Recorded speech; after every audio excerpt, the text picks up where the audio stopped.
ఇంకో పక్క వాలంటీర్లందరికీ చెప్తున్నా, నిన్ననే నేను ఒక అనౌన్స్మెంట్ ఇచ్చాం మా కూటమి తరపున. వాలంటీర్ వ్యవస్థ ఉంటుంది, మీరు తప్పుడు పనులు చేయొద్దండి.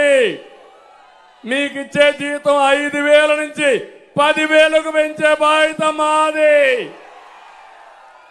ఈ దెబ్బతో వైసీపీకి ఏం చేయాలనో దిక్కు తెలియడం లేదు. అవునా కాదా తమ్ముళ్ళు? చూడండి, ఒక మంత్రి ధర్మాన మాట్లాడుతున్నాడు, అసలు వాలంటీర్ వ్యవస్థే లేదంట రాష్ట్రంలో. వాలంటీర్లు మొత్తం రాజీనామా చేశారంట. చేసింది 2%.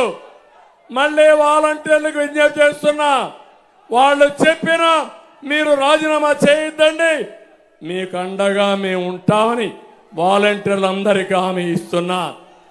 వాలంటీర్లు మంచి పని చేస్తే వాళ్లకు పూర్తిగా మా మద్దతు. మిమ్మల్ని చెడగొట్టాలని, మీ దగ్గర తప్పుడు పనులు చేపించి మీ యొక్క జీవితాలు నాశనం చేయాలని దుర్మార్గుడు జగన్మోహన్ రెడ్డి ఆలోచిస్తున్నాడు. మళ్ళీ విజ్ఞప్తి చేస్తున్నా, విజ్ఞప్తితో ఆలోచించండి, రాష్ట్ర అభివృద్ధికి నిలబడండి. మేము మీకు అండగా ఉంటాం. అవసరమైతే 10,000 రూపాయలే కాదు, 1,00,000 రూపాయలు సంపాదించే మార్గం చూపించే బాధ్యత మాదని మరొకసారి వాలంటీర్స్కి అందరికీ విజ్ఞప్తి చేస్తున్నా.